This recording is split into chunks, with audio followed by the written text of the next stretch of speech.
안녕하세요. 워싱턴 킴스TV 왓더 뉴스입니다. 조 바이든 당선자의 대통령 취임식을 즈음해서 도널드 트럼프 대통령 지지자들에 의한 시위가 예고된 가운데 주로 극우적 성향의 기독교 계열 모금 사이트가 자금줄 역할을 하고 있는 것으로 알려졌습니다. 마이애미에 거주하는 헨리 타리오라는 사람이 있습니다. 지난 11월과 12월 그리고 1월 6일 워싱턴 DC에서 벌어진 대규모 부정선거 규탄 시위에 참석했던 그야말로 트럼프의 열혈 지지자죠. 그는 폭력 성향의 구구단체 프라우드 보이즈의 단원이기도 합니다. 프라우드 보이즈는 최근 4년 동안 극좌단체 안티파와 충돌해 각종 유혈 사태를 낳기도 했는데요. 그는 12월 시위에서 한 흑인 교회 앞에 걸린 BLM, 즉 흑인의 생명도 소중하다라는 문구가 새겨진 배너를 불에 태운 혐의로 지명 수배를 받고 있던 중 1월 4일 다시 워싱턴 DC로 진입했다가 검거됐는데요. 교통법규 위반 혐의로 경찰 단속을 받던 중 가방에서 고성능 기관 단총이 발견되기도 했습니다. 워싱턴 DC는 전국적으로 가장 엄격한 총기 규제 법률을 갖고 있어서 타주의 총기 소지 면허나 총기 휴대 면허를 아예 인정하지 않는 곳이에요. 까다로운 총기 규제 법률 때문에 인근의 버지니아 등 타주에서 총기를 불법 반입해 범행에 사용하는 것입니다. 타리오는 불법 총기 소유 중범죄 혐의를 받았고 보석금 재판을 받기 전까지 24시간 구금 상태를 피할 수 없었습니다. 보석금은 책정된 금액 전부를 법원에 내는 것이 아니라 일정 금액을 납부하겠다며 예탁 증서를 납부하는 것인데요.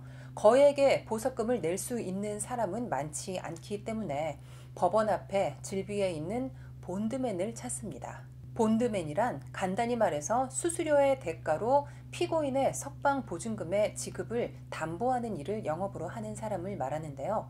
이 본드맨 사무소에서 예탁 증서를 구매해 법원에 납부하는 거죠. 만약 체포 후 보석금 재판에서 20만 달러의 보석금이 책정됐다면 본드맨으로부터 20만 달러짜리 예탁 증서를 사서 법원에 예치하는 형식입니다. 피고인은 본드맨이 요구하는 20만 달러 법정 이자를 납부하게 되는데 만약 법원이 통보한 정식 재판일에 출두하고 성실하게 재판을 받는다면 보석금에 대한 채무는 사라지게 되지만 피고인이 정식 재판일에 나오지 않으면 본드맨과 피고인이 함께 20만 달러의 채무 변제 의무가 생기게 되죠. 피고인은 도망자 신분이 되기 때문에 셰리프 경찰이나 마샬 경찰의 지명 수배를 받을 뿐만 아니라 본드맨의 개인적인 추적까지 받게 됩니다. 보석금 재판뿐만 아니라 향후 재판에서 유리한 입지를 차지하려면 유능한 변호사를 사야 하는데 유능한 변호사는 결코 싸지 않죠. 돈이 넉넉하지 않았던 타리오는 자신의 사정을 구구절절 적어서 기독교 기부금 사이트 giveandgo닷컴에 올립니다. 약 2,400명 정도가 이 모금에 동참해 무려 11만 3천 달러의 돈이 일주일 만에 모아졌어요. 타리오의 경우 경찰의 현장 단속에서 불법 총기 반입 혐의가 적발됐기 때문에 유죄 선고가 명백하죠. 따라서 유죄를 인정하고 검사와 형량을 협상하는 일명 플리바겐을 하는 것이 현실적입니다. 하지만 타리오는 무죄를 주장했어요. 거액의 모금액으로 유능한 변호사를 고용해 무죄를 다퉈볼 수 있다고 판단한 것이죠. 각종 극우단체 회원들은 이미 수년 전부터 giveandgo.com 같은 기독교 모금 사이트를 통해 투쟁 자금을 조달해왔던 것으로 알려졌습니다. 이 사이트에서 1월 6일 시위 참석 목적의 여행 경비, 의료 경비, 또 재판 비용을 명분으로 24명이 24만 7천 달러를 모으고 이 중 프라우드 보이즈는 8명이었습니다. 극우단체뿐만 아니라 큐아난과 같은 음모론을 퍼뜨리는 음모론자 단체 회원들도 이 기독교 모금 사이트를 통해 뻗어나가고 있습니다. 큐아난은 민주당과 유명인들에 대한 근거 없는 혐오를 가진 인터넷 음모론자들인데요. 그들의 주장은 CDC와 FBI는 테러 단체일 뿐이고 빌 게이츠는 바이러스를 퍼뜨려 세계를 장악하려는 악당입니다. 반대로 이들에게 트럼프는 사탄을 숭배하는 엘리트 소아 성애자들과 비밀 전쟁을 벌이는 영웅으로 트럼프에 대한 공격은 정부의 포진한 딥스테이트의 음모이고 코로나 바이러스는 아동 성매매 은폐를 위한 위장일 뿐이라고 생각하죠. 기브샌드고닷컴에서 이번 대선과 관련된 음모론자들이 모금한 돈은 32만 1,000달러에 이르렀습니다. 이 모금 사이트는 작년 5월 미네소타주 미니애폴리스에서 비무장 흑인 조지 플로이드의 목을 눌러 살해한 경찰관을 위한 모금을 진행하는 등 기독교 본연의 구제사업 목적을 벗어난 극우 이념 전파자에 대한 이념적 옹호를 위한 활동도 활발히 했습니다. 이 밖에도 고펀드미.com 같이 일반적인 모금 사이트에서도 투쟁 자금을 모으는 극우 단체 회원도 있었는데요. 아예 구체적으로 호신용 페퍼 스프레이 15달러, 택시비 100달러, 또 호텔 1박 요금 100달러, 음식 비용 400달러, 비상금 500달러 등 예산 전체를 내걸고 모금 운동을 펼치는 이들도 있었죠. 인터넷 결제 사이트 페이팔은 이들의 결제를 금지시키기도 했지만 친 트럼프 시위를 위한 모금 캠페인은 더욱더 은밀해지고 있습니다.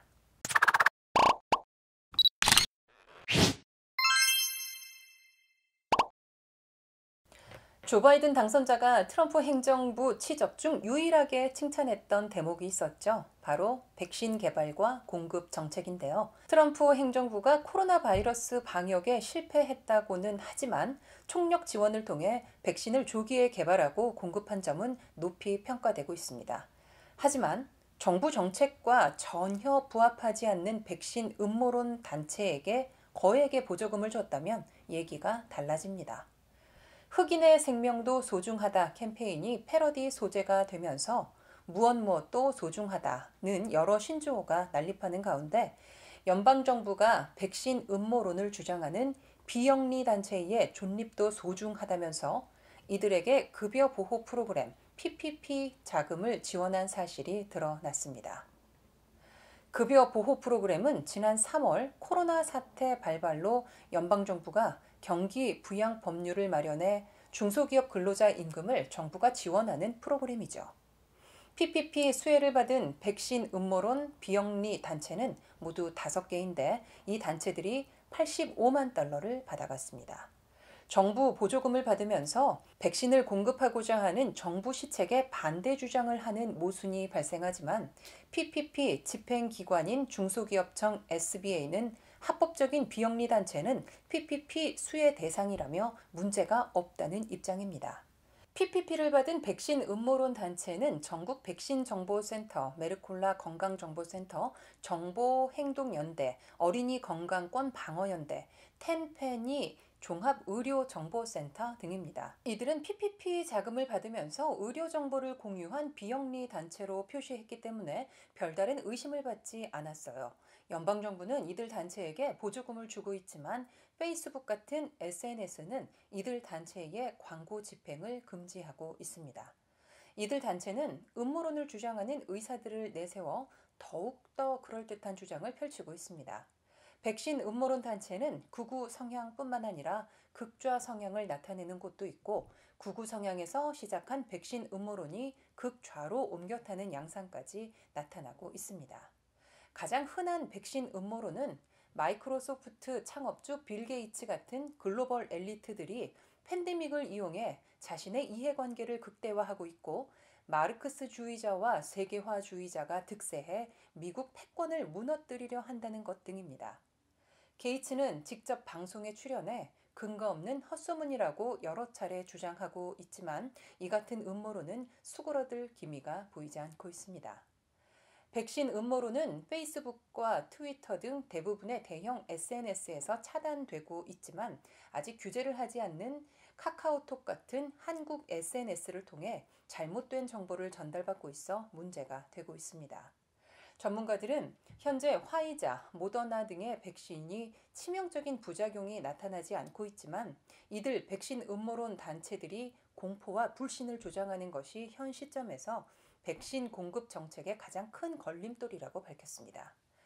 여론조사기관 퓨 리서치 센터의 최근 여론조사에 의하면 미국인의 40%가 백신을 접종하지 않겠다고 답했습니다. 심지어 버지니아와 가까운 메릴랜드 몽고메리 카운티 응급구조대의 40%도 백신 접종을 하지 않았습니다. 세계보건기구 WHO는 백신 음모론 단체의 준동을 막지 못한다면 백신 공급이 위기에 처할 수 있다고 경고하기도 했습니다. 연방수사국 FBI가 워싱턴 DC에 파견된 주 방위군 2만 5천여 명에 대한 스크린 작업을 진행하고 있는 것으로 확인됐습니다. 국방부는 FBI가 워싱턴 DC에 파견된 주 방위군을 대상으로 조사를 벌이고 있다는 사실을 인정했지만 자세한 사실은 공개하지 않았습니다. 지난 6일 부정선거를 항의하며 연방의사당을 점거했던 시위대 중 수십여 명이 군대와 관련된 인물이라는 사실이 드러난 바 있고요. 인종주의자 단체 등에서는 참전 군인들에게 무장 시위를 독려했다는 사실도 밝혀졌습니다. FBI는 국방부가 주 방위군 경비 인력에 대한 신원 조회에 적극 협력하고 있다고 전했는데요. 실제로 FBI는 작년 한 해 동안 자생적인 극단주의 단체와 연루된 전 현직 군인 143명을 국방부에 통보한 바 있는데 이들은 백인 우월주의, 반파시트, 낙태 반대, 무정부주의, 반정부주의 단체 그리고 이념 성향과 관련돼 있었죠. 국방부와 육군부는 FBI 추가 신원 조회에서 부적격 판단을 받은 군인 정보를 비밀 경호국에 이첩해 또 다른 정밀 조사를 벌여왔습니다. 모든 현역 군인은 입대할 때 철저한 신원 조회뿐만 아니라 매년 극단주의와 관련된 활동 내역을 자진 신고해야 하는데 자신의 이념 성향을 숨기기 위해 신고를 하지 않아 불명예 제대를 하는 경우까지 있습니다. 취임식 경비에 동원되는 주 방위군은 자동 소총으로 무장은 했지만 실탄을 지급하지는 않았어요. 일각에서는 대통령 비상사태 명령이 하달됐음에도 경비 책임을 맡고 있는 주 방위군에게 실탄을 지급하지 않는 것이 오히려 이례적이라고 밝혔습니다. 워싱턴 DC 주 방위군 사령관 윌리엄 워커 육군소장의 말에 따르면 주 방위군을 비롯한 모든 군 병력은 철저하고도 주기적인 신원조회를 밟게 되는데 이번에 배치된 주 방위군은 더 강도 높은 추가 신원조회가 이루어지고 있다고 밝혔어요. 주 방위군이 시위대와 합세해 무장 시위에 앞장설 수 있기 때문에 실탄 지급을 미루고 있다는 지적도 나오는 실정입니다. 라이언 맥카시 육군부 장관도 현재까지는 신원조회 과정에서 별다른 특이점이 발견되지 않았지만 비상사태 종결 예상 시점은 24일을 넘어 사태가 종결될 때까지 계속해서 첩보를 수집해 나갈 것이라고 밝혔습니다. 일각에서는 주 방위군이 트럼프의 명령을 직접적으로 받기 때문에 위험할 수 있다고 지적하고 있지만 워싱턴 DC 주 방위군과 버지니아 등의 주 방위군은 현재 국방부와 육군부의 직접적인 통제를 받고 있습니다. 왓더 뉴스 오늘 준비한 소식은 여기까지고요. 다음 영상으로 다시 인사드릴게요. 고맙습니다.